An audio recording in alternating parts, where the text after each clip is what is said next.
Yes, I can see it. All right, so I think, yeah, we are ready to start. Welcome everyone to our first meeting of our Brown Bag series hosted by the Trauma Interest Working Group. And let us tell you a little something about the Trauma Interest Work Group named as TWIG. But this group promotes the scientific, interdisciplinary understanding of trauma to improve health equity on the South Side of Chicago and beyond. We do this through education, scholarship, clinical care, community engagement, and advocacy. So just a few housekeeping things. I think we're pretty much all used to doing this for almost 2 years over Zoom, but definitely please mute yourself. Just kind of be mindful of that throughout the presentation. You definitely want to hear what Dr. Zakrison has to say for today. If you have any questions, place them in the chat box during the presentation or use the raised hand option featured during Q&A. This event will be recorded and the video will be available on Mansueto Institute's YouTube channel afterward. And if you're interested in signing up for TWIG, visit list.uchicago.edu and select Trauma Interest WG. So that's Trauma Interest WG standing for work group. And then we will continue with the next Arts and Resilience series in the winter quarter. The details forthcoming. So we had our first part of the series that started and ended in October, visiting the DuSable Museum and looking at murals that were created by artists, local artists in Chicago during the pandemic. And we have some more exciting things coming up in the winter quarter for the Arts and Resilience series for this year. But again, this is the Brown Bag series, and we're going to move on to talk about what Dr. Zakrison is going to talk about with us today. And thank you so much. Thank you so much for inviting me and for having me here. And this is such a phenomenal group of incredibly talented and skilled individuals. And I'm just going to take a moment here to pull up my slides, if I may. Okay, here. Can everyone just give a shout out if you can see the slides okay? Yes. Yes. Perfect. Thank you. Thank you. Hi, Brad. So as you probably all know, I'm Tanya Zakrison. I'm one of the trauma surgeons here at the University of Chicago, and it started in 2019. I've had the privilege and opportunity to work with many of you on this topic, but I just wanted to touch a bit about gun violence and trauma-informed care, and also from the perspective maybe of a trauma surgeon, and what we've learned so far, what I have learned so far, and what hopefully my colleagues also have learned, what we've learned as a group. So just to let you know, I don't have any disclosures other than I am a fan of James Baldwin. And I think something that we've been mentioning in the realm of trauma surgery is that not everything that is faced can be changed, but nothing can be changed until it is faced. So we try to live by that mantra. You know, it was really interesting. I'll be honest with you, in my training as a general surgery resident, and then doing my trauma surgery fellowship and even working as a trauma surgeon, I had no idea what trauma-informed care was. Why is that? Because we never learn it. And certainly when I worked at the University of Miami, it was not really top of the agenda, if on the radar at all.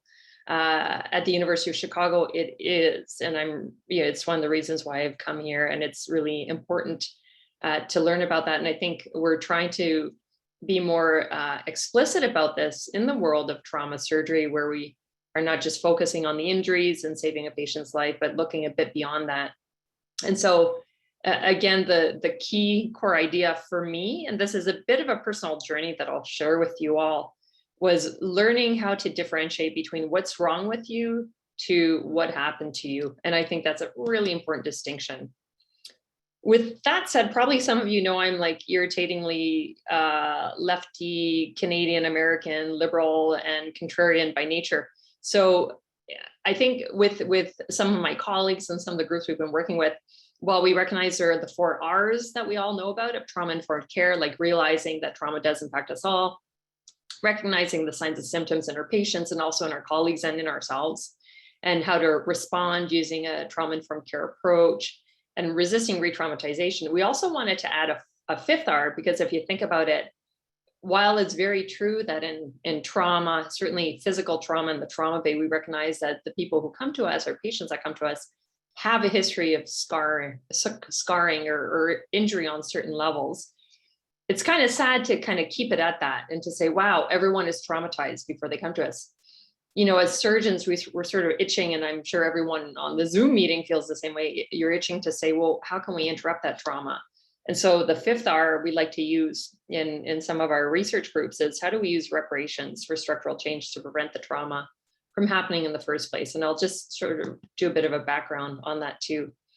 And then my personal interpretation, which may or may not be accurate, again, it's very personal, is that again, trauma is present everywhere. And we certainly see that on the south side of Chicago, and that can take a whole variety of forms, especially structural or historical trauma, and we'll talk about that.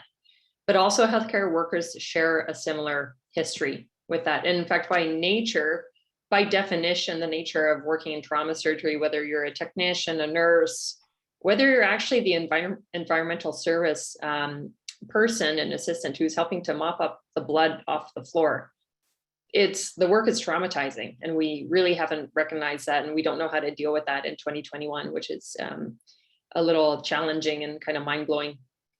But how do we re-avoid traumatizing our patients? That's important, our families and ourselves. And there's a lot we can do, actually, even in the trauma bay, that we're not quite doing yet, but we're moving towards that. And again, something that I perseverate on quite a bit is, how do we eliminate those upstream causes of trauma?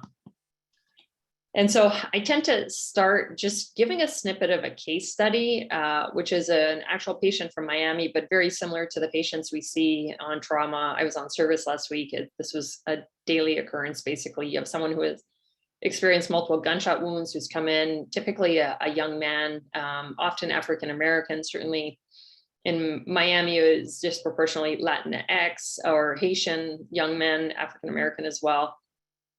But they're clinically unstable. They're in class 3 for hemorrhagic shock. Their blood pressure might be 50 or 60 over palpation. So you run them up to the operating room.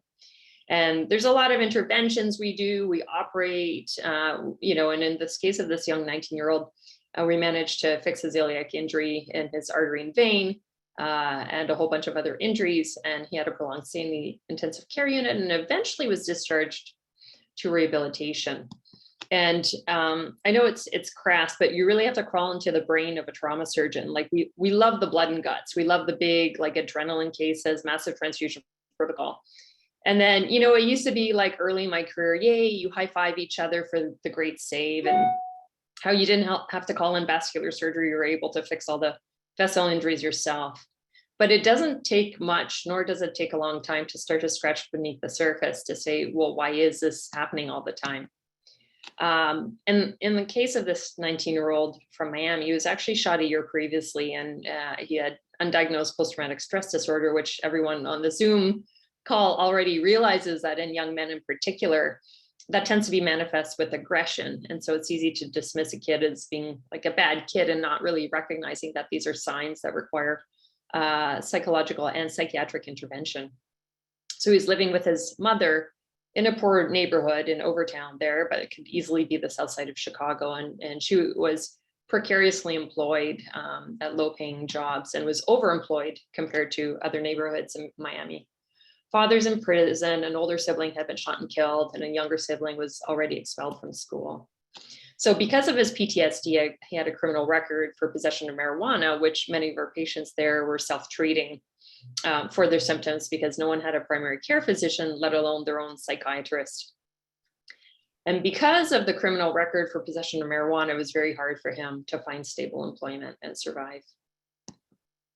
And then if you want to fast forward to end of 2019, 2020, 2021, sprinkle in a little bit of COVID-19, imagine that his mom is an essential care worker in 2 out of 3 of her jobs. There's grandparents living in the home. There's no way to self-isolate while in the home because there's not a lot of space. And then you have the perfect storm for syndemics going on. What's interesting in Chicago, and I want to give a shout out to Dr. Tung, Dr. Peak, and Dr. Hampton's Roger and Yang, who are on this really sentinel paper.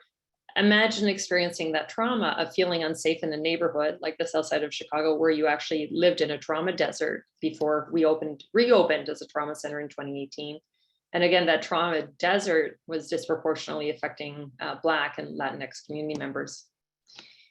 And I want to be very clear, although I know everyone, again, on the Zoom is aware of this. It wasn't the University of Chicago feeling benevolent, saying, oh, indeed, we need to reopen the trauma center because it's the right thing to do. I mean, the reason why we shut down as a trauma center 30 years prior is it wasn't financially lucrative. And we wanted to go into like fancy robotic surgery for oncologic cases and big cancer cases for fancy patients from Hyde Park. Not that I'm one of those fancy patients, so don't get me wrong. I live in Hyde Park myself, but it was our community activists and our colleagues on the south side of Chicago that really, really created the environment that pushed the administration of the University of Chicago and the local governments to say, we have to have a trauma center now.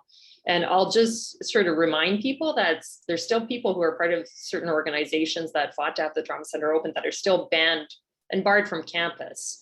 So there's a lot we need to address with that. And certainly, unfortunately, with some high profile deaths happening just 2 blocks away from the University of Chicago of young youth who just bled out by being transported to Northwestern University or some of the other trauma centers 9 miles away, really, the university had a responsibility to address this issue immediately. And so Jeff Matthews recruited Selwyn Rogers, who has been a phenomenal section chair for trauma and acute care surgery. And it's really a bit of a different trauma center compared to some of the other ones I've seen or been able to work in the sense that the whole focus of the trauma center is to ask about the upstream causes of the causes and to look deeply into this. Something that we really haven't done, this is part of our performance improvement data. And I just wanted to share it with you all, because you might not be aware of this. And we didn't know this ourselves as trauma surgeons until we looked at these data our last meeting. But when we had our full year, 2018 was a half year because we started in May, but when we had our full year in 2019, we almost met the 3,000 trauma cases in the year of both adult and pediatric traumas. But for 2021, we're on track to reach like 5,300 trauma patients. So if you think about it, our volumes have increased dramatically, around 70%. And while we've hired a few trauma surgeons on the adult side, maybe 1 or 2 on the pediatric side, we still have a lack of, trauma psychologists. All other resources from nursing to, again, environmental services have not increased 70% in parallel. So there's an added stress that we're experiencing with that. There's the seasonal variation that everyone knows about, where trauma increases during the summer, and summer is very difficult for all of us to work, and that goes across all disciplines. It's not just the trauma surgeons that have a hard time. And you can be dealing with a combination of, I think over the Labor Day weekend, there was, multiple traumatic arrests, multiple gunshot wounds, but also like even babies and children presenting with gunshot wounds to the head. And then at one point, even our hospital went on lockdown because there was a car in front of the trauma center that had been shot up, and I think the shooter was at large for a while. So there's a lot of different situations and scenarios that actually many of our trainees have never seen before. And I remember even neurointerventional radiology, they had fellows from Ecuador and Lebanon that it's the first time they're in the United States, and they're literally like a week into their fellowship, and they're worried about a shooter running around the hospital. Something that is very unusual and unique at the University of Chicago as well is our blunt and penetrating trauma rates match during the spring and summer months at certain nodes. And you can see this for 2020, where our penetrating trauma rate might reach up to 50%. So to give you an idea, pre-COVID, a lot of busy trauma centers were around 15% penetrating trauma, maybe 20. So 50% is sort of what you would probably see in a war zone. Similarly to what you would see in a war zone, gunshot wound is our #1 mechanism of injury, where normally in other trauma centers, it's falls. Again, mind-blowing in a city or a country that is not officially at war. As everyone knows, also, the vast majority of your patients are African-American, youth mainly, but not exclusively, that live in high poverty census tracts right next door. So it took me a while to also understand that when someone comes in after that gunshot wound, their number one mechanism of injury, you're not actually just looking at one patient who's been shot in front of you, who's asking you if they're going to live or die. You're looking at multiple generations behind that patient of trauma. And so I started reading a little bit about the transgenerational transmission of trauma. And that was also interesting to me because of some work I've done in Latin America with post-Civil War populations, for example, in El Salvador, and the effects of war, torture, disappearances on communities. So the transgenerational transmission of trauma has been more formally studied in women who have survived in concentration camps during the Second World War, but it affects all post-genocidal populations, and it's something we don't really talk about. So we're talking about like indigenous populations, post-slavery populations, but also the experiences of immigrant refugees and people applying for asylum, for example.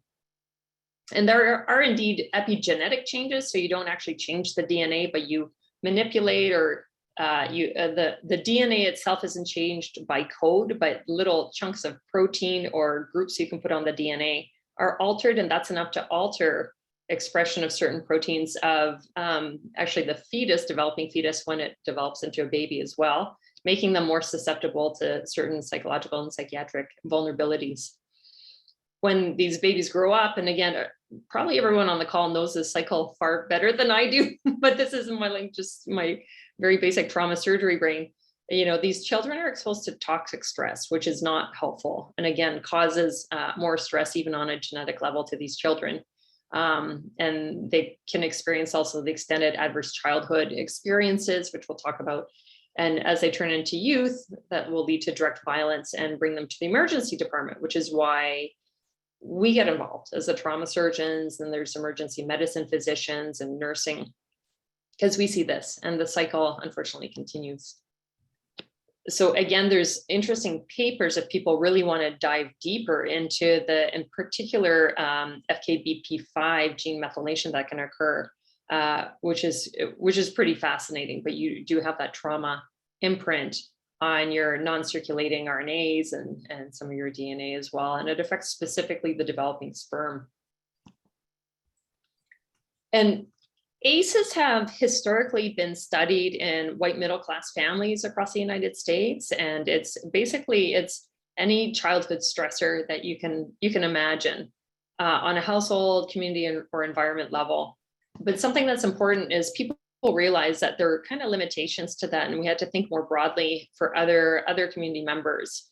And that's where we came to understand the extended ACEs in terms of what does it mean if you're a child and you watch someone getting beaten up or stabbed or shot. And that is something that actually happens not infrequently on the South Side, of course, but the witnessing of violence. How does that affect a child? What about the experience of racism or feeling discriminated against? How does that affect a child? Bullying, living in foster care. So all of these had to be incorporated and broadened to understand the true ACEs. And I want to remind people, without needing to, that again, racial trauma or experiencing racism, whether it's interpersonal or systemic and on a structural level, it's not just that racism is not nice or it's something that's rude or mean. It actually causes trauma, as we know. And in fact, not just psychological trauma, it adds an allostatic load to your genetic material. Once again, there's pro-inflammatory markers that are increased on circulating leukocytes because of racism. And we're only now just starting to tease apart and really understand what it looks like and what this means on a physiologic and biologic level in terms of the impact of racism or any discrimination. And again, a reminder, so when these children are experiencing these ACEs, they develop this toxic stress. And we talk about positive stress, and I would argue, a night on call is maybe borderline tolerable stress, probably a little bit of toxic stress. We always joke without joking that every night on call, we probably lose a year off our life. But we're talking about children that every single day and night, they're dealing with toxic stress, and there's no reprieve, there's no rest. to that. So that's really very important because it does lead to ramifications on a medical and developmental level, and actually can lead to 20 years fewer of your life expectancy. And if you think about that, that's absolutely phenomenal, how that impacts people. So John Rich also, in addition to thinking of this transgenerational transmission of trauma, also talked about the cycle of trauma regarding injury and re-injury. Now, his model is now almost 16 years old, but there's still, I think it's a really important model, and it's something we like to share with our medical students and our surgical trainees, where at the core of it all is you have a disrupted sense of safety. And so if you're injured, especially if you're violently injured, that is, you'll have the symptoms of traumatic stress, and then you might turn to marijuana use for self-medication, as we talked about.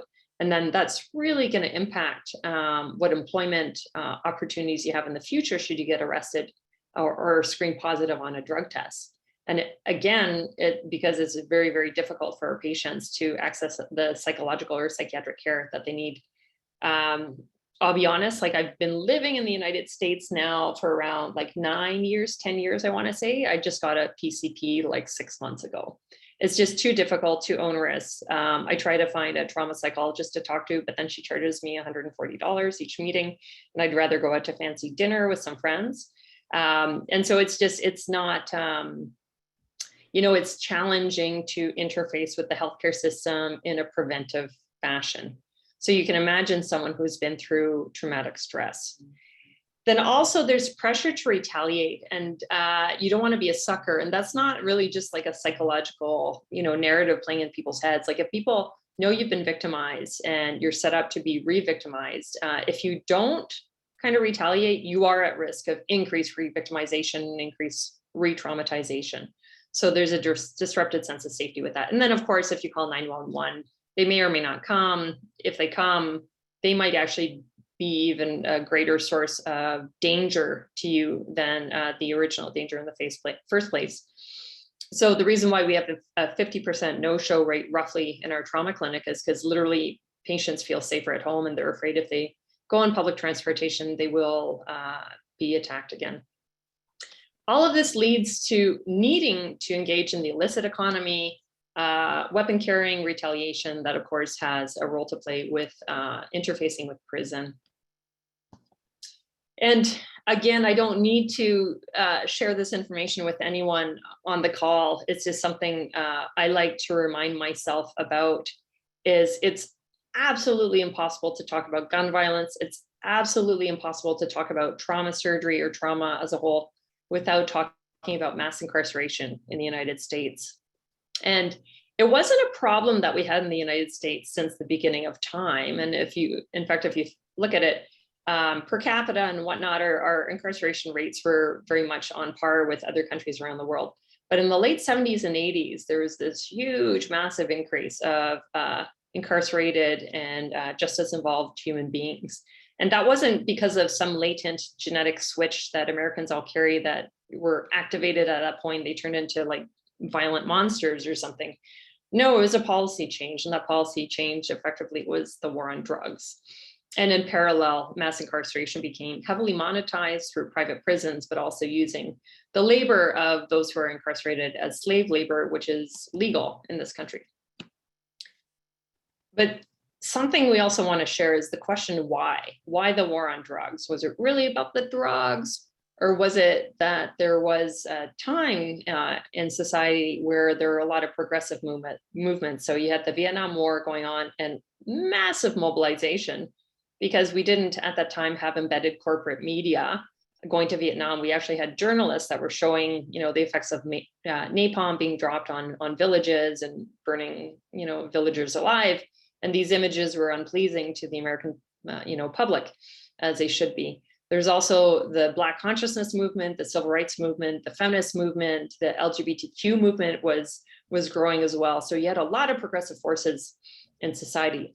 So John Ehrlichman was actually Nixon's domestic policy advisor, and he sort of acted as a bit of a whistleblower and really explained what the war on drugs really was about. And the two enemies were the anti-war left and Black people. And by getting the public to associate the hippies with marijuana and Blacks with heroin, then criminalizing both heavily, we could disrupt those communities. Did we know we were lying about the drugs? Of course we did. And it was very successful, to be honest. So it's, it's interesting, my duality of being Canadian American on the inside. It's interesting, this idea of America being, the most free country in the world, because actually just based on the evidence, it's the reverse. It's the most unfree country in the world because we have the highest number of incarcerated human beings behind bars at 2.3 million. Probably it's down to 2.2 million now, but 500,000 more inmates than China. And while we're 5% of the world's population, we're 25% of the incarcerated population. And that goes up to 30% when you're talking about women. And of course, it disproportionately affects individuals of color, namely African-American, Latinx, Indigenous people. And Michelle Alexander has written a book that probably everyone has read by now, but it's The New Jim Crow. And again, we sort of try to make it like mandatory reading on the trauma service. And the figures are incredibly stark if you talk about what does freedom mean when you talk about 1 in 3 African Americans in this country being incarcerated at some point in their lifetime. And again, when you have that criminal record, as everyone knows, you can't vote, you can't eat, you don't qualify for food stamps, you can't live with your family in public housing because you lose the right to public housing. So it led to a lot of breakdown of marriages and families, certainly in Chicago. You can't get scholarships or loans to study, and it's hard to get employment. So you're basically forced into the cycle of reincarceration.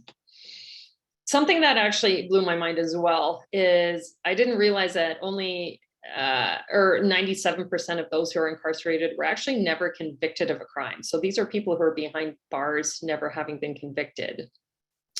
And if you think about 2.3 million people who are incarcerated, and if you think, if they're in prison because they robbed a bank or they killed someone or they stole a car or whatever, give all of those people one day in court in front of a judge and a jury with their lawyer or whatnot. Everyone gets their one day in court. If you're going to process 2.3 million people through the legal justice system, then we're talking about 6,301 years it would take to process that many people. So even if we wanted to, we actually just couldn't handle the load of human beings we have behind bars. So why do we lock up our individuals of color, in particular African-American, Latinx? And that stems from a structure of structural violence that we know about, which was a term coined by a Norwegian sociologist and mathematician, just a combined polymath, who talked about this as basically a form of violence where social structures or institutions harm people by preventing them from meeting their basic needs. And that's institutionalized discrimination of any type, whether it's classism, racism, sexism, heteronormism, anything like that.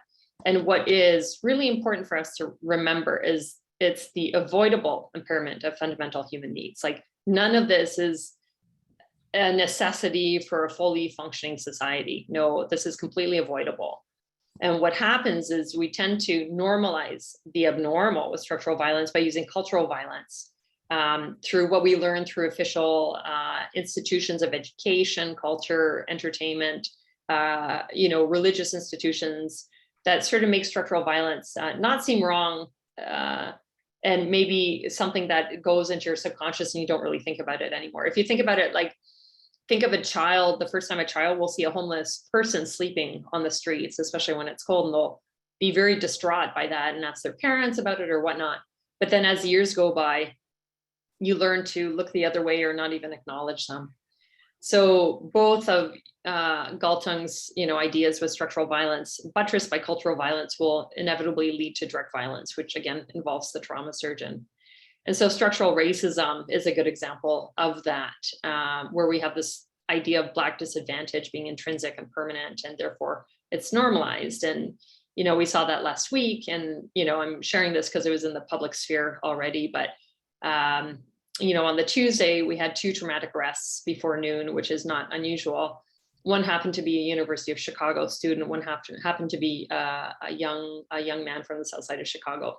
One generated a lot of media attention and university response and town halls and outcries, as it should. And the other generated silence because it's normalizing the abnormal. So we know structural racism is ubiquitous. Probably one of my favorite longitudinal studies is done out of Hopkins by Entwistle and Alexander. In fact, it's they wrote a book about this, where 800 children in Baltimore were followed over 25 years. And that's something that could easily be replicated, and maybe has been, on the south side of Chicago.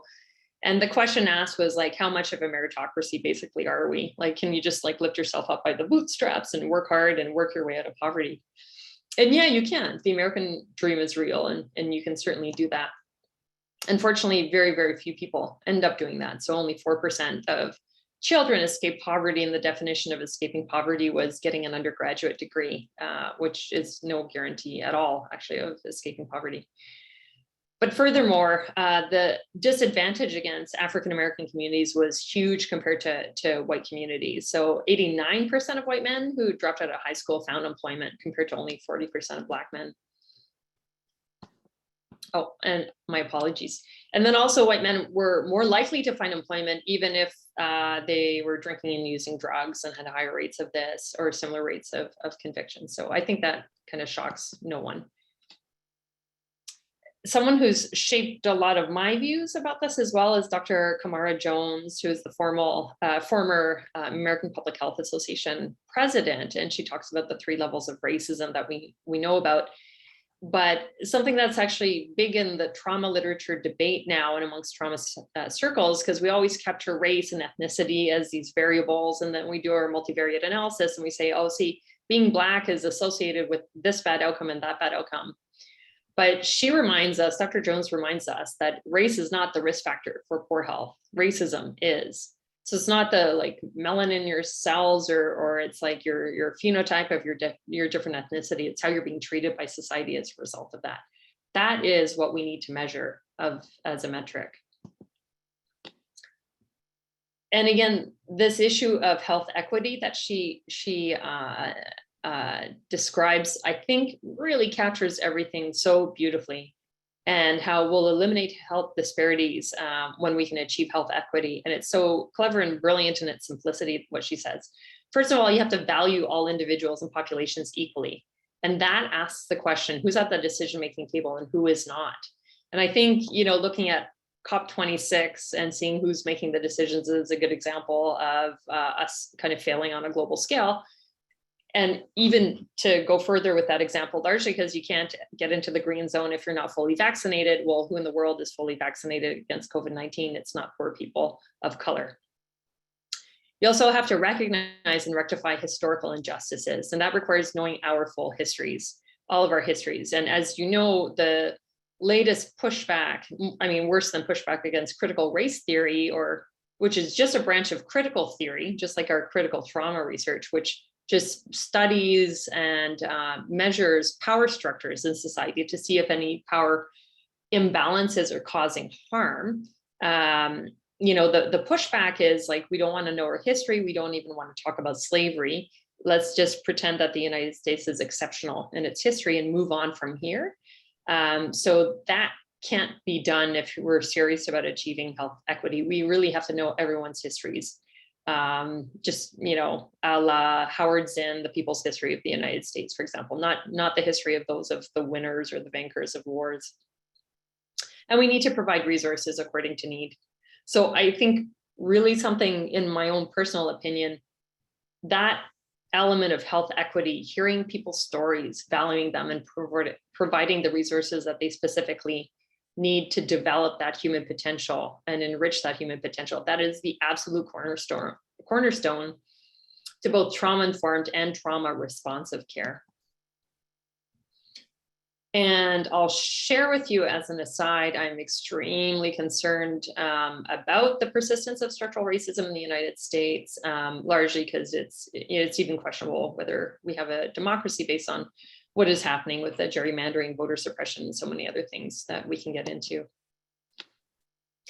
If you want to download this paper, just take your cell phones out and copy the QR code into your camera, because this is an excellent paper that does demonstrate a direct link between structural racism, redlining, and violence, especially firearm violence. And spoiler alert, firearm violence is a lot higher in the historically red zoned areas, which were the undesirable areas because there were immigrants there, there were Jewish people there, and African American and Latinx populations that were living there. And so what's interesting is the persistence of that structural racism has led to still disproportionate violence and violent injury, even a century later. Again, not a surprise to anyone on the call. Zinzi Bailey is one of our colleagues, and we've been working with her, and she is a close ally of Krieger and Mary Bassett, and really does give a good history if anyone wants to dive deeper into why do we have structural racism. And it wasn't because the country was full of like evil human beings necessarily, not at all. In fact, basically it was like, how do you develop an economic system? Well, you have to kill all the indigenous people to use their land, to work the land, then you need people to work the land, and that's going to be your slave population. So the US economy was basically based off that premise with the initial formation of racial capitalism. But there was a snafu going on at that time because the predominant psychology or philosophy rather in the United States, as well as in Haiti, as well as in France and across the world, was like, we have this concept of the universal rights of man.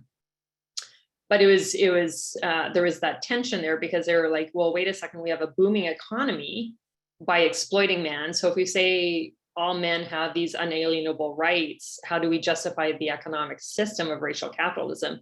Oh, we'll call them not men. So they'll be 3/5 of a man.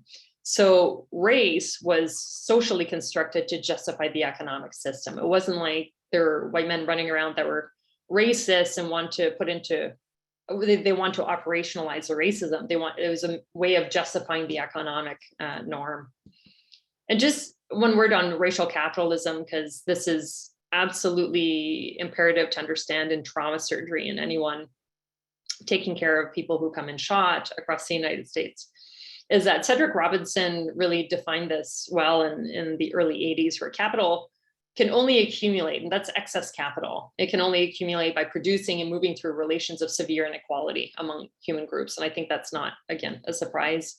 So for capitalism to survive, it has to exploit and prey upon the unequal differentiation of human value. So I think it's important to understand that. So that's the economic background to it. And then something else I didn't know, probably all of you did know this, but the United States government, because of the structural racism, everything that has been going on, that was so marginalizing to the African-American people, that in 1951, the Civil Rights Congress with William Patterson, backed by Albert Einstein, actually charged the US government with genocide and crimes against the Negro people, and talked about disenfranchisement and the violence that they were experiencing, and multiple issues that are going on even today to this time. And the added part of that underlying everything that I think is really important to understand, which I came late to the game in understanding this, was the impact of the racial wealth gap. So it's not just the disenfranchisement, the law enforcement related violence and trauma and death and homicides, but there's this persistent and worsening racial wealth gap, which Cedric Robinson would go back and say that's precisely racial capitalism at work. So as an example, while a white family's wealth will be $100, a Black family's wealth will be $5, not $90. So most white Americans will acknowledge the racial wealth gap, but they'll think it is far less, like only around $10 between white and Black families than it actually is when it's closer to $90, $95. This racial wealth gap is even worse when you factor into gender as well, and you take an intersectional approach. So why is the gap so large, and why is it even getting larger? And that's two main mechanisms. And there's, again, I would love to hear more information from many folks on this call, but basically I understand it to be post-secondary education access and home ownership. And because in large part, local property taxes pay for public schools, which is a mechanism I don't understand why that exists in the United States, because more affluent neighborhoods will be the ones that will make more money for public schools, and they will have more funds for students versus in districts of color, you're actually underpaying education by around $2,200 per student. And that fits the definition of apartheid. Housing segregation related to redlining and whatnot has also been a persistent problem since the National Housing Act in 1934, and especially the GI Bill as well. Now, there's certain things like the Fair Housing Act and certain acts that came out where the various governments have tried to rectify it, at least performatively, and it's had zero impact, really. So African-American families and Latinx families have a hard time purchasing and owning homes, and especially homes in what are considered to be good neighborhoods where there's lower levels of violence. So they've been segregated into these areas. And what's interesting also is regardless of whether the administration has been Republican or Democrat in government, there's been no change in the housing gap. So I invite everyone, if there's any trainees also on the call, where to go deeper into the effects of redlining and racialized residential segregation. You can read this paper in the New England Journal of Medicine, again by Zinzi Bailey and Mary Bassett and Justin Feldman, about how structural racism works. And they also talk about the carceral state and how all that will lead to unequal healthcare, keeping in mind that our kind of American system of for-profit healthcare was actually born out of structural racism, which initially just tied healthcare and healthcare benefits to employment, knowing that communities of color would be the last to be employed. So it was a way of denying health to these communities, or versus if you had a single payer system or something, you would eliminate that disparity. So what can we do? I think we've tried to take a bit of a trauma-informed care approach in a lot of our research. So we look at critical trauma research. And again, that is something where we're doing trauma research within the lens of power structures and oppression, and just being cognizant of that to see what role do those have in the research that we're doing. So there's a little bit, I'm embarrassed to say, there's a little bit of a history of trauma surgeons counting the number of like subclavian artery injuries and iliac vein repairs, and how many times we did like certain Coker maneuvers or Maddox maneuvers to gain access to the aorta or viscera to repair bullet holes and stuff, and count how many people have died with this injury or that injury. And I think a lot of trauma surgeons are moving away from that and doing a lot more multidisciplinary research within more of a historic lens and a better social epidemiologic context, thanks to colleagues that have been working with us.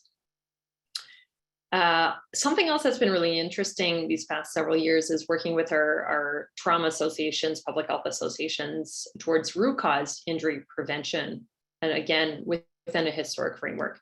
And I think the most important thing to remember that we should be thinking about is how do we agitate effectively outside of academia? And one example of something we can do for critical trauma research is something that happened to me in Miami. I remember when Alex Busco, who was an MPH student at the time, he knocked on my door. He's like, Dr. Zakrison, did you hear about Darren Rainey? I was like, no, Alex, I haven't answered my emails in 2 weeks. I'm busy. What do you want? And he's like, well, Darren Rainey was tortured and killed while in prison. And sure enough, we looked at this case, and he was a 51-year-old male with paranoid schizophrenia who was arrested in Miami-Dade County for possession of cocaine, which he was selling to basically stay alive, because again, he had a criminal record, no one would hire him, untreated mental health issues, etc. He was arrested, became psychotic, asked the guards for help, for medical support with his psychosis, and that was denied to him. So he ended up smearing feces on the wall of his cell. And then the guards became very angry, and they put him in what was called the shower, and that had a deregulated water temperature sensor. So the water went up to 180 degrees Fahrenheit. So they basically scalded him for 2 hours until he died. And the only reason why we know about Darren Rainey is his story broke through the Miami Herald, thanks to the investigative reporting work of Julie Brown, who is the same Julie Brown that brought down Jeffrey Epstein. Alex Busco had one question for me. He asked me, he said, Dr. Zakrison, how often is this happening? And I had no answer. So we went off to the medical examiner's office, which happened to be across the street from the Ryder Trauma Center, and we pulled all the charts of individuals who had died while incarcerated in Miami-Dade County. And interestingly, what we found was around 25% of them were dying of surgical or trauma-related illness or injury. And so I mean, like, cause of death, incarcerated inguinal hernia, which should kill no one. Cause of death, small bowel obstruction. So mind-boggling causes of death, and only a third of them actually received any medical attention or surgical care prior to death. When we asked to see Darren Rainey's chart, that was denied to us. So we actually don't know, nor does the country have any mechanism to accurately chart and record who is being tortured to death in our prison system. Locally, because of the rich environment of the University of Chicago, and the Twig is such a great example of this, we've been able to basically have a group of friends come together, to say it that way. We've had medical students, colleagues, faculty, and especially community members. And I think I saw Valerie on this call, but these people are phenomenal, and our leads have been even, folks outside the University of Chicago. So Zizni Bailey, I think I've mentioned her name like 1,000 times, because she is absolutely brilliant, and I know her from the University of Miami. But she's been also social epidemiologist working with us and guiding us. Dr. Joe Richardson was the interim head of the African American Studies at the University of Maryland, is also a criminologist and medical anthropologist by training. So he is also one of the main brains behind the praxis work. But I want to give a shout out also to Dr. Mahir Chowdhury, who's a surgical resident who wants to be a trauma surgeon. And he took 2 years off to study racial capitalism, because he said, I can't be a good trauma surgeon if I don't understand these structures of power in society.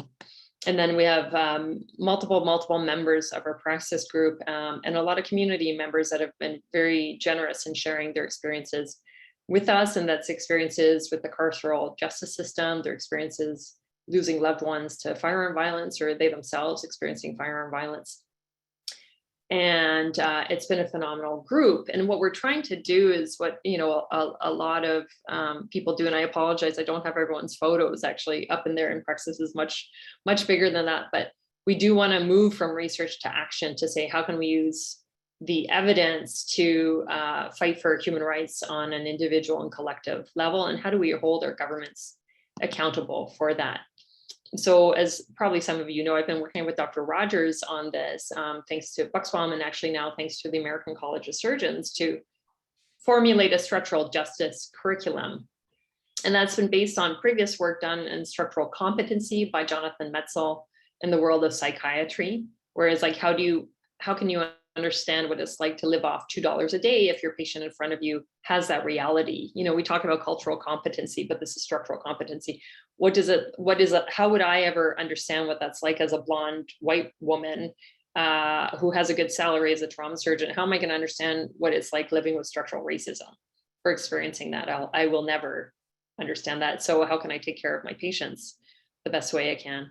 Then there's also anti-racism praxis. And then what's been fascinating is we've actually just finished collecting data from our surgical residents that have rotated through trauma, and also our trauma patients who have experienced violent injury, to say, how should we design a structural justice curriculum? What would that look like? And really the idea is we want to reduce moral injury of our trainees, and also structural injury of our providers, or I'm sorry, of our patients, excuse me. And what we like about this is our community advisory board gives us phenomenal input. And if we're ever leading astray, they have veto power over anyone affiliated with the academy, basically because they have just to like obliterate the hierarchy, but also because they have the experience that we do not have. And I can't say enough about the qualitative interviews and just hearing the perspective from our patients, like our patient we interviewed who said, you're born into a country that you thought would accept you. And as you grow, you begin to find out it doesn't. And the more you give to it, the less it accepts you. And it's the same thing like hearing from a residence on the south side of Chicago, the overwhelming majority of violent penetrating traumas are against people of color. This forces trauma surgeons of color to see themselves and their patients and feel their pain on a deeper level.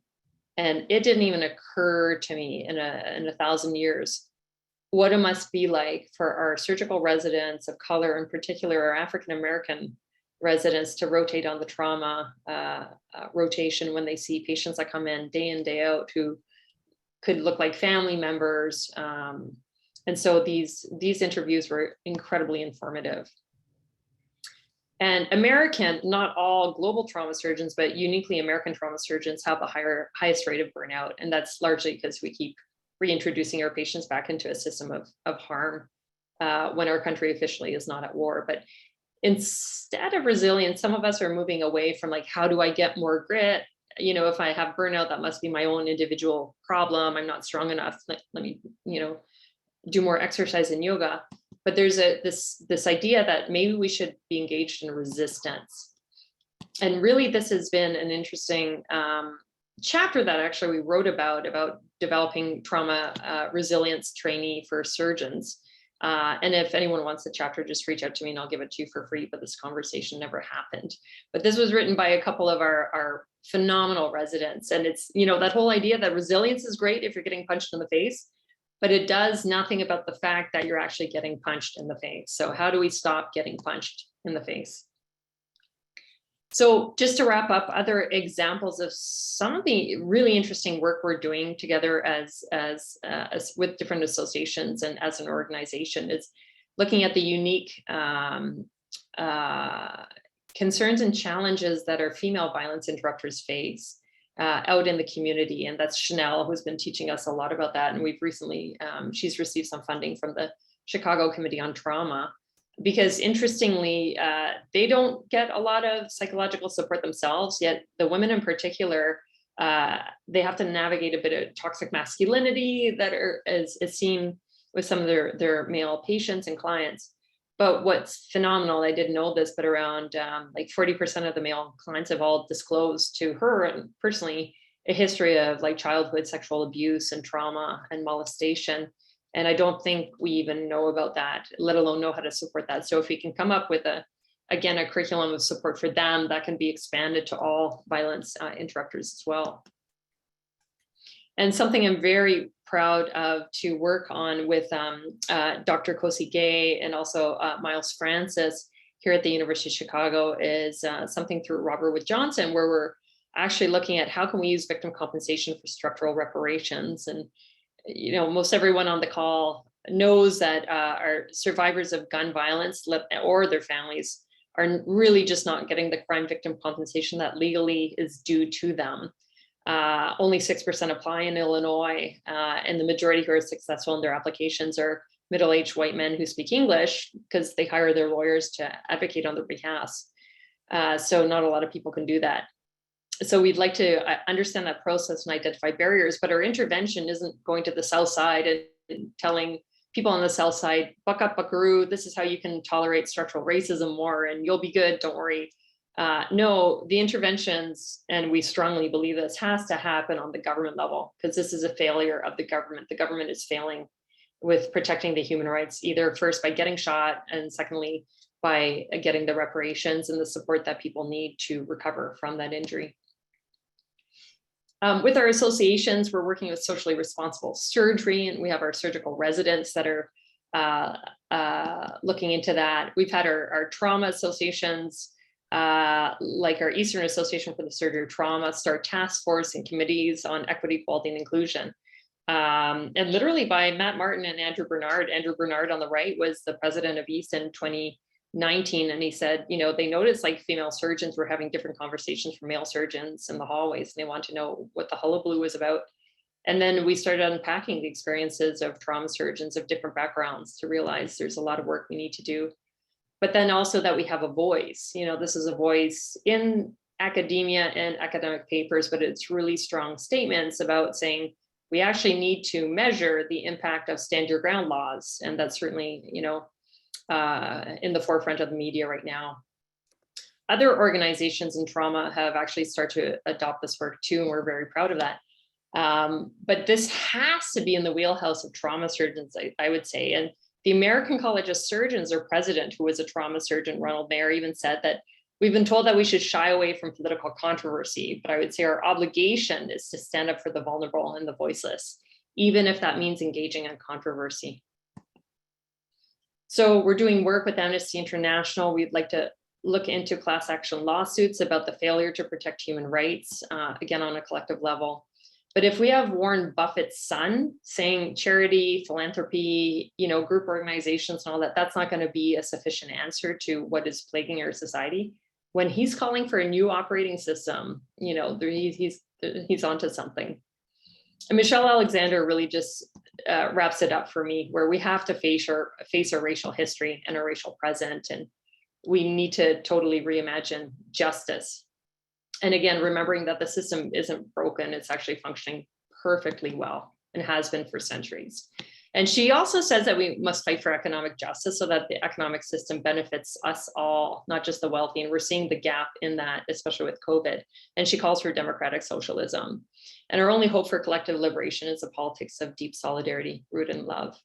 And I think the way we can functionally do that, just as my final slide here, is exactly what Mary Bassett, former Black Panther Party member, and Sandra Galea, co-author of mine, is like expand the extremely limited resources to Black Americans. And we have to really address that racial health gap. You have to reduce that allostatic stress, the inflammatory load, and the impact, the daily impact of racism that people are feeling, that Black Americans are feeling, communities of color, Asian communities now, especially in the wake of COVID. And we have to level the wealth playing field. And they talk about reparations. And to that, we as Praxis add that it needs to be structural reparations so the system does change. And I would love to hear questions and comments from folks about that. But that's sort of more or less what we've been up to in the past few months. So thank you very, very much. And I'm happy to take any questions.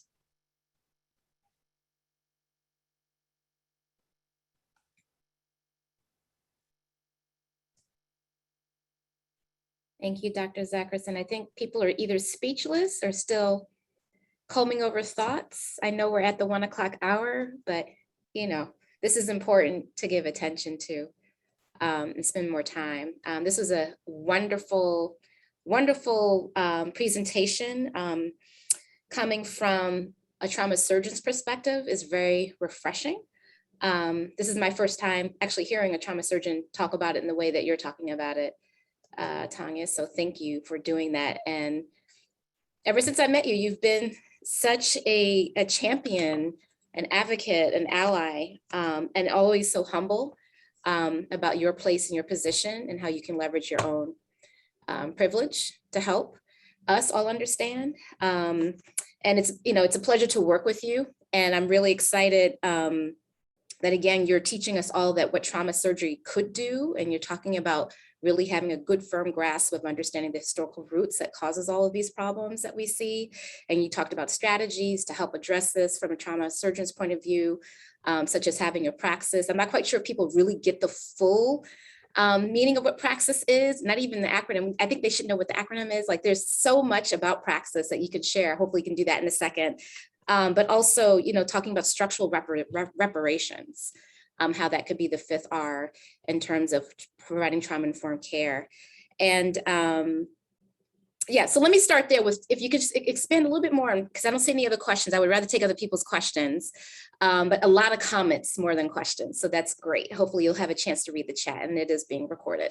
But yeah, anything where you want to say about praxis and the 5th R, either one of those or both.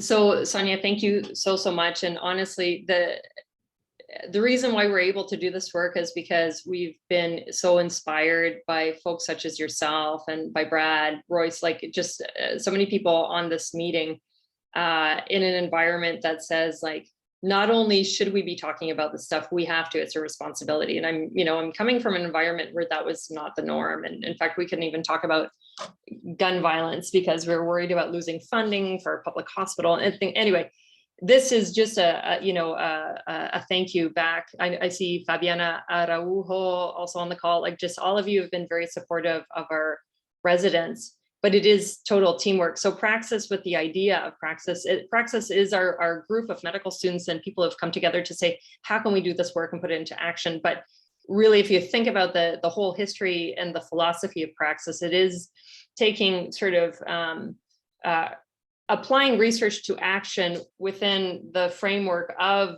being aware of these structures of power and how they're harmful. And it's just, again, in trauma surgery, we can't look the other way anymore. And we've been doing that for far too long because we absolutely see the end result of these, they're not even gaps in society, but this apartheid-based system we have seem to perfect in the United States, and not just the United States, I'm in Canada right now, but I mean, the way our Indigenous populations live in Canada, where it's even worse because we always pat ourselves on the back and we say, at least we're not the United States because we have universal healthcare, yet those systems of oppression persist. So when I talk about structural reparations, it's sort of like, if you think of Evanston, and African-American families that are given funding and resources because their families had been discriminated against with redlining, that's great. But in my mind, I'm still wondering, so are the banks still discriminating against African-American families today? Are they still denying families the mortgages and the loans that they deserve? There's no mechanism that's looked into that, let alone held the banks accountable, as far as I know, but I might be wrong on that. So I think the very important part is keeping that structural part of the reparations in order to change the structure of society that's led to the harm, instead of watching the harm occurring over and over again and just saying, sorry, you were harmed, here's some money, we'll remember that harm, we'll learn about it, like we did with Truth and Reconciliation in Canada, versus like, we have to change that system of harm. What's the point of saying sorry to Indigenous populations if they still have no access to clean drinking water today? So I think that's sort of the surgeon in me, as well as, I'm sure a lot of people feel like, where's the evidence that there's change to avoid that harm from happening again in the future? And that's why our burnout rate is so high, regardless of political affiliation or background. No trauma surgeon, it doesn't matter, what your views are. No trauma surgeon wants to spend time operating on a person and a patient, saving them and creating that bond with the patient and their families and all that. And then you just let the patient go back into an element of harm again.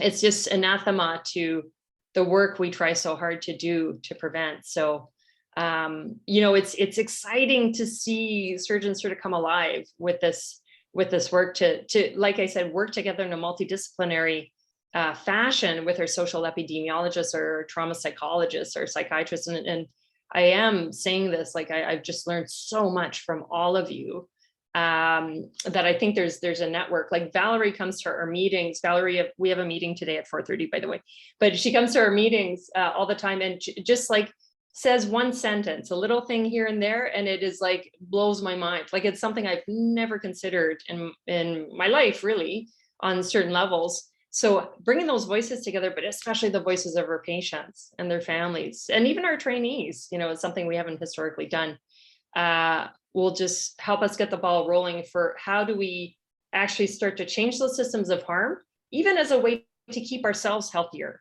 It's just like to fight burnout organized kind of approach to that. Thank you, Valerie.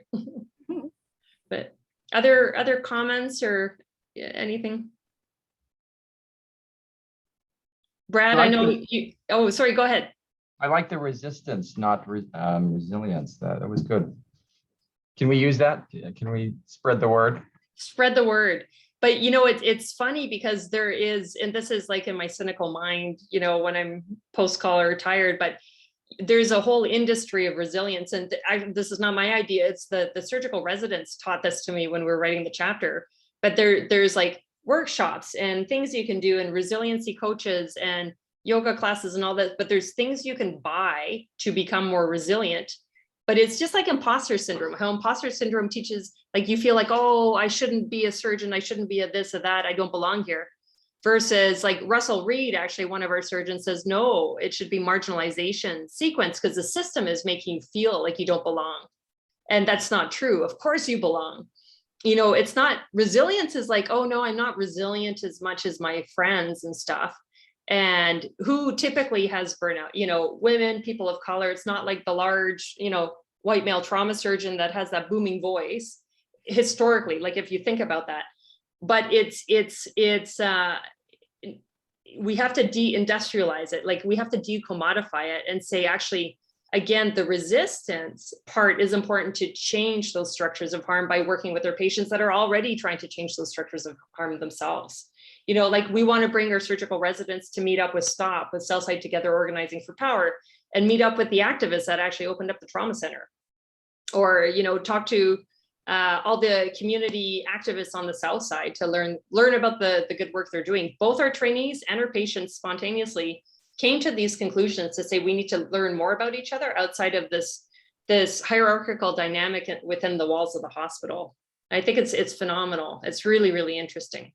So honestly, none of these are my ideas. These are just like me stealing other people's ideas and wrapping it up into a story, but it's like all of us coming together to chat about these things. But sorry, I know we're running over a little bit, but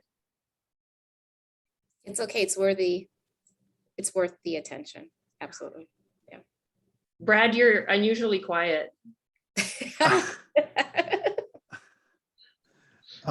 Well, I mean, what else is there to say, Tanya? It was really a brilliant synthesis of a lot of information and ideas. And I guess my question for you specifically, since this is the Trauma Interest Work Group Brown Bag, is what can the members of this group do to move this work forward? And then who's not here that needs to be here within the university from your perspective? So two excellent questions. And one thing I'm thinking of, and Sonia, you tell me what you think about this, is I need all of your brains. Again, you have all been doing this work much longer than I have. And I half the time I don't even know what I'm doing because it's not my area of expertise. It's, you know, the students and the patients and our community members that are teaching me. Feedback on the work that we're doing is helpful. And you all have been doing that a lot by email. And, you know, we have, you know, more people on the call. I know Dorian Miller's on the call. And so doing that through Praxis, and if anyone wants to join Praxis, which is, you know, our large group, I can include you in the listserv. Or conversely, Sonia, if it's easier, maybe once in a while, like every couple of months or so, we might just give an update, like a brainstorming session where you guys can maybe sort of dissect some of the ideas we have, or give feedback, or strengthen what we're doing to make sure we're not going down the wrong path if it's hard. Because the last thing people want is like another Zoom meeting to jump onto and things. That's one thing. The second thing is, so really who needs to hear this is Jeff Matthews, but not just Jeff Matthews, but like Steve Weber and the head of the hospitals and the universities, to say we need far more support on trauma. You guys saw the data I presented at the beginning where our trauma volumes have increased 70%, but our trauma support has not increased in parallel. We've hired, you know, a couple more trauma surgeons, trauma nurses, we're still losing them, losing anesthesiologists. So, you know, we need far more support. And I think that helps mobilize Dr. Matthews a little bit on that level too. But we need funding and support. Like it is preposterous that we do not have adult trauma psychologists that live in the trauma center to take care of our patients and to take care of us on a regular basis. You know, we have those debriefing meetings with the residents where Royce jumps on, and we, you know, actually several of you have been helping out with that, and I think it's wonderful. Fabiana's been helping out. That's on your like own volition after work, after you've been taking care of the entire South Side. Like, who has the energy to do that? And that can't be sustainable then, because who takes care of Royce if Royce is experiencing burnout? You know what I mean? Like, so the university really has to take this seriously. And I think sharing those stats and saying like, just the volumes have increased, the mortality rates have not changed, but it's come at a huge personal cost. Like you've seen how we get during the summer as the trauma surgeons, like we're not in really a healthy state of mind. You know, it's hard. Will the hospital administration or university administration care? I don't know. I'm not smart enough to understand how do you put the wording in such a way that they will have to feel compelled to act upon it. Because I'm just stuck at the like appeal to their moral sense of justice, and that should be good enough, but it's not. By all means, Amy, go ahead, share it any way you like. And yes, Katie Washington, thanks for your comment. Like, it is crazy in 2021 that we don't have like emergency daily and nightly psychological support specifically for our African-American trainees, for the volume of African-American violence that we see. Like, I just have no words like that we have to do better. Like, this is preposterous. And again, the reactive nature of wait until we're broken, then we call Royce Lee and say, help me because I'm broken. Like, we have to stop doing that, you know? And that's really where I think the political mobilization has been very interesting and healing. You know, some of the surgical trainees and medical students, we went up to Chicago Cred like a couple of weeks ago to talk to some of the young men there, because Chanel invited us up, and they had questions about gun violence and their wounds and their injuries and their bullets that are still retained in their bodies. Then they had questions about the COVID vaccine, like really interesting questions. And it was phenomenal for everyone. That was truly healing, you know, not just doing yoga. You know, I actually love yoga. I don't know why I'm picking on yoga in particular, but yoga alone is not enough. But, you know, having this interface with people where these are people who will never have the opportunity to talk to healthcare providers, let alone for free, you know, and just chatting, sitting around and chatting and trying to get, you know, eliminate some of the fears about the COVID vaccines with very legitimate questions and concerns. That's the kind of work, I mean, about the resistance. It sounds very low key, and it's not like, we're, you know, burning down the government infrastructure and starting a revolution. You know, maybe that'll be in 6 months' time, but that type of really that interface with the community on equal footing, where we're all sitting around in our jeans, you know, we're post-call, is a first step to opening that communication. I think that's really, really important. But I don't know, Sonia, what do you think? Like, what's your opinion about it? Tricky, eh? I think we're out of time. Yeah. I don't know if I want my opinion to be recorded. I'll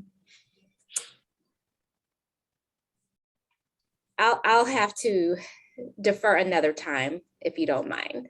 I apologize. I know I have to go because I'm in another meeting that I'm late for. I'm sorry. Yeah. But I think we can continue this conversation, maybe not recorded anymore. And then, but yeah, I agree with you, Tanya. I think just real briefly, the university needs to invest. I think we've been saying this for quite some time. I am truly worried about how much of not taking care of our own contributes to the epidemic of community violence and gun violence being a problem. And I read that paper, which I gave a lot of feedback on in terms of the qualitative interviews, which was beautiful to see so many examples of how the relationship between the patient and the trauma patient, physician and trauma patient, or surgeon, I should say, trauma surgeon and the patients, how that relationship is so important as one gateway to help people even connect to us for services too, right? There's a whole lot of hands in that trauma bay. And the first thing they're thinking about is who's going to save my life? Is this trauma surgeon, does this person really care about me enough to save my life? Because everything about this institution and other messages Black men have gotten have told me I'm not worth being here. And that deeply concerns me. And I want our trauma surgeons and staff, so including residents, nurses, a violence recovery specialist, which you haven't even talked about, like a whole trauma ecosystem, needs to be taken care of. Otherwise, we're feeding our own compassion fatigue, all of the kinds of things. As much as we want to be healers and helpers or do whatever we can, we have to be careful that we're not feeding into the epidemic because we don't have the resources we need to help care for ourselves. Absolutely. So, absolutely. Yeah. And I do want to say thank you so much, Sonia, for the invitation. Thank you so much, Dorian. So great to see you on the call as well. And this group is amazing. And let's continue on with the conversation. And Yes, I appreciate you all being here. Thank you for taking the time. Yes, and look to our website. Sorry to put I put the link in the website for the next brown bag series. I think it's January or February, somewhere around there. Amy can keep us up to date, but if you visit our website, we'll have the next presenter and date of when we're going to have the next brown bag. Yes. Wonderful. Take care, everyone. Oh, thank you so much, everyone. Happy holidays. Be safe. Take care. Take care. Thank you, Tracy.